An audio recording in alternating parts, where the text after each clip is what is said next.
Então, meu nome é Vanessa.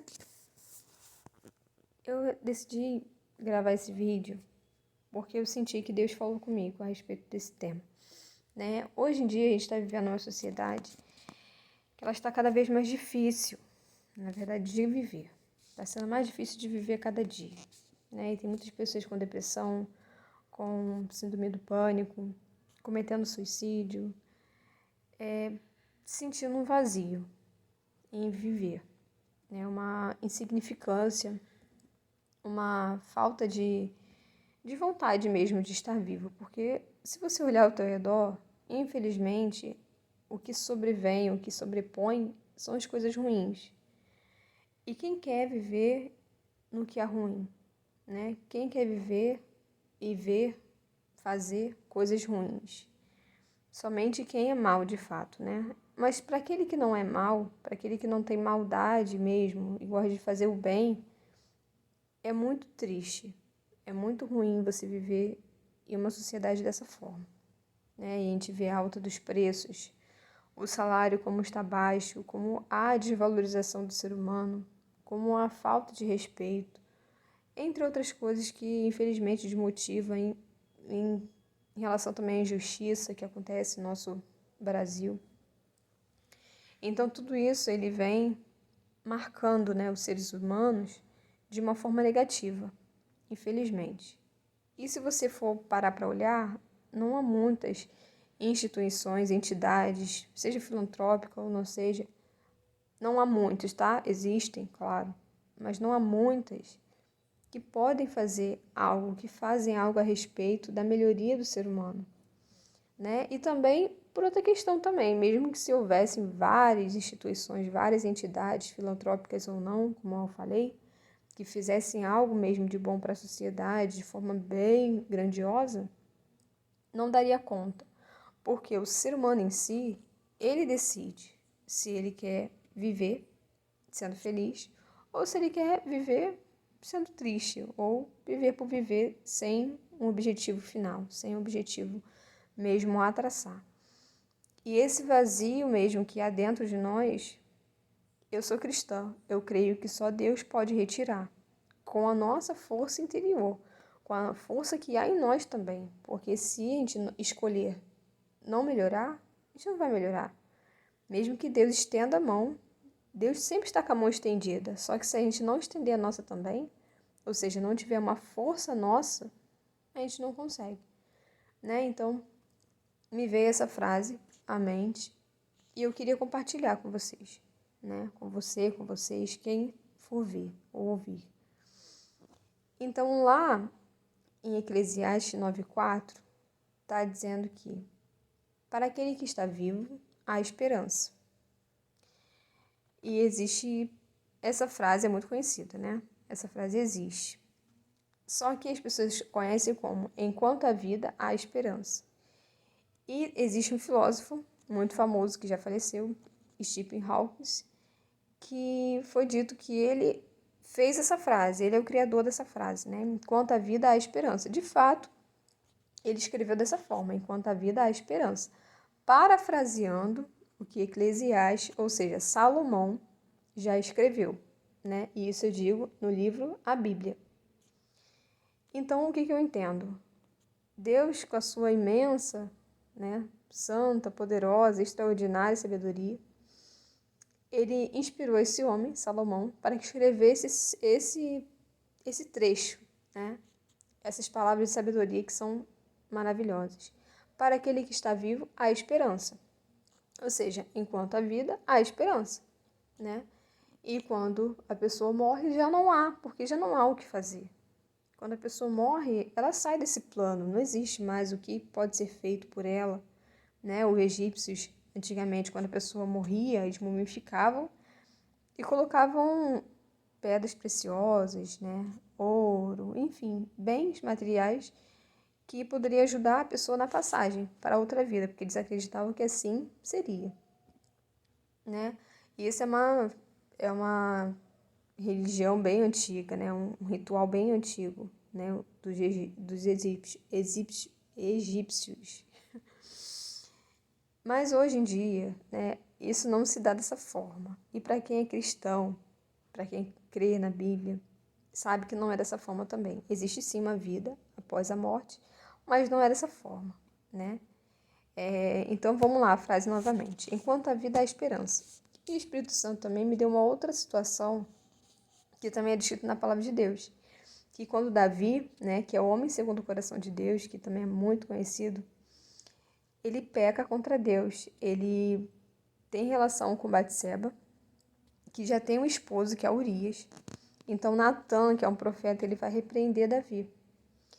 E o que acontece? Urias e Batseba, eles tinham um filho. E por Davi ter matado esse pai, né, dessa criança, o marido de Batseba, a Batseba, sem recursos, sem uma pessoa para cuidar dela, né, sendo homem, entregou a Davi para que eles pudessem cuidar juntos. Só que Deus, por ser justo, por ser santo, o que ele fez? Ele feriu essa criança, né? Aí você pode dizer, mas isso aí não está em justiça, porque criança não tinha nada a ver com isso. Mas aí é a sabedoria de Deus, né? Aprove Deus fazer isso. Não sei qual o objetivo, não me compete saber o objetivo, porque somente Deus sabe. Eu não sei a mente de Deus e acredito que nenhum ser humano é capaz de saber a mente de Deus, exatamente como ele pensa. Entender como ele age, né? Como ele pensa, enfim, a gente consegue entender algumas coisas, mas em totalidade é impossível. É impossível, impossível mesmo.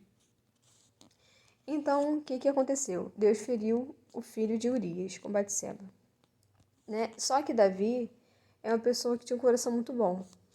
Então, o que ele fez? Ele orou muito para essa criança. Orou e jejuou muito durante 7 dias.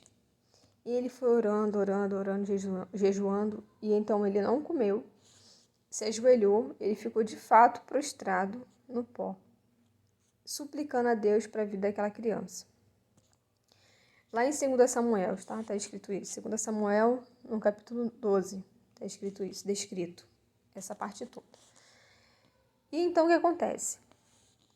Essa criança morre, né? E questionam, aí Davi levanta do chão, então ele vai comer, ele parou de chorar, ele vai comer, ele vai se sentar, ficou tranquilo. Tranquilo entre aspas, tá? Por quê? Porque já era morta a criança. E ele diz assim, algo muito interessante. Questionaram ele, claro, né? Por que ele levantou depois que a criança morreu. Porque, de fato, assim, é lógico, quando as pessoas morrem, a gente tende a chorar, lamentar pela perda. E não foi isso que aconteceu com Davi. Tamanha sabedoria dele também. Né? Olha o que ele disse para as pessoas que questionaram ele a respeito dele ter se levantado após a morte da criança. Disseram-lhe, então Davi se levantou da terra, lavou-se, ungiu-se, mudou-se de suas vestes, entrou na casa do Senhor e adorou. Depois veio para sua casa e pediu pão. Puseram-no diante dele e ele comeu. Isso no verso 20, e eu vou dar sequência. Disseram-lhe seus servos, que é isso que fizeste? Pela criança viva jejuaste e choraste. Porém, depois que ela morreu, te levantaste e comeste pão? Então ele respondeu, vivendo ainda a criança, jejuei e chorei, porque dizia, dentro de mim, quem sabe se o Senhor se compadecerá de mim e continuará viva a criança. Porém, agora que é morta, por que jejuaria eu? Poderei eu fazê-la voltar? Eu iria a ela, porém, ela não poderia voltar para mim. E então Davi veio a Batseba, consolou-a, e eles tiveram um filho, que se chamava Salomão, o qual escreveu Eclesiastes. E é muito interessante, porque olha o que ele diz. Enquanto a criança era morta, eu jejuei e orei. Estava ali me prostrando, suplicando a Deus para que Deus se compadecesse de mim, orando por ela, e de repente ela voltasse ali, ela reanimasse, né? Ficasse mais, ficasse de fato viva, com saúde, né? Mas quando a criança morreu, o que ele fez? Ele se levantou, ele parou de chorar, ele se lavou, voltou para a vida dele normal, porque não havia mais o que ser feito. A criança tinha morrido. E nisso eu entendo que Davi era tão sábio e tão obediente a Deus que ele entendeu que, por mais que ele orasse, por mais que ele pedisse a Deus, intercedesse por aquela vida e tal, se a vontade de Deus não fosse igual à vontade dele, de que a criança permanecesse viva, não seria assim que aconteceria, porque a vontade de Deus sempre prevalece. Aí alguém pode dizer, mas Deus deixa muita coisa então ruim acontecer, Deus controla tudo. Acontece muita coisa ruim, Deus deixa acontecer. Sim, a palavra de Deus fala que Deus faz o bem e também faz o mal. Mas veja, nisso que eu estou falando, não é que Deus causa o mal. O mal, na verdade, muitas vezes quem causa é o homem. Porque, olha só, a criança morreu, Deus feriu a criança, sim, por causa de Davi, do pecado que ele cometeu. Então, tudo começou com o pecado de Davi. Se Davi não tivesse cometido pecado contra Deus, traindo, né, a confiança de Urias, matando, deixando de matar Urias, deixando de ter relação com Batseba, isso não teria acontecido. Certamente não teria acontecido. Mas o que houve foi uma reação do pecado dele. O fruto. Ele colheu o fruto do que ele plantou, né? Na palavra de Deus existe a lei da semeadura. E a gente conhece como lei do retorno no mundo. Então, você planta e você colhe. Ele plantou uma injustiça. Ele plantou uma coisa que não devia ter feito, que Natan repreendeu ele. E ele viu que ele tinha cometido pecado, que ele fez, se prostrou, orou a Deus, Deus o perdoou pelo pecado, mas mesmo Deus tendo perdoado, ele tinha que pagar pelo pecado dele. Porque é assim que acontece. Porque é igual com o cartão de crédito, né? Nós temos o cartão de crédito, a gente compra alguma coisa e a gente pode ter aquela coisa que a gente comprou naquele momento, né? Quando você vai na loja, por exemplo, comprar uma bolsa, um sapato. Você compra o cartão de crédito, você não tá com dinheiro ali, mas você vai, compra com o cartão de crédito, você pega o que você quer, ou seja, leva a bolsa embora com você no mesmo tempo que você compra, e depois é que vem a fatura. Depois é que vai vir o que você deve pagar, que é o valor daquela bolsa, daquele sapato. E a mesma coisa com Deus. Ele pode te perdoar naquele momento que você orou, que você se quebrantou verdadeiramente e se arrependeu daquele pecado. Ou seja, você não vai cometer novamente. Então, quando você se arrependeu e quando você se prostrou pedindo perdão a Deus, Deus te perdoa. Mas, lá na frente, você vai ter que pagar por aquele pecado. Porque você fez alguma coisa, você plantou algo. E você, então, precisa colher.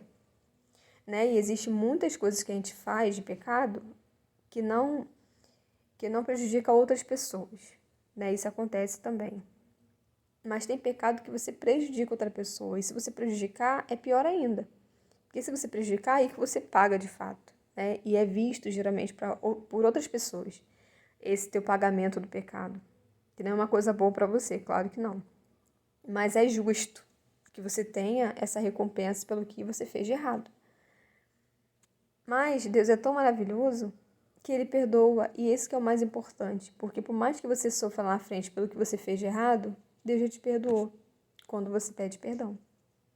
Então, Deus é tão maravilhoso, tão maravilhoso, tão maravilhoso, que mesmo ele tendo matado, né, mandado matar, matado, enfim, um ser humano, Deus o perdoou do pecado dele. Então, isso é imenso, é grandioso. E a questão da esperança, a gente precisa pensar que, de fato, enquanto eu tiver vida, há esperança para eu viver. Há esperança que algo pode melhorar na minha vida. Há esperança que eu posso fazer algo bom com a minha vida, sabe? Então, sei lá, de repente eu estou fazendo algo na minha vida que não está me trazendo ânimo para viver. Não está me trazendo benefício algum, não está sendo uma coisa animadora para mim. Só que aí eu posso fazer algo que se torne algo animador para mim, que se torne algo benéfico, de repente, para outras pessoas também. Eu posso fazer da minha vida uma vida grandiosa, uma vida que vai fazer diferença. E isso é escolha. Nós temos esse poder de escolha. E é isso, só basta escolher o que você quer. Quer viver com a esperança ou quer morrer sem a tê-la? é uma escolha, então faça a sua.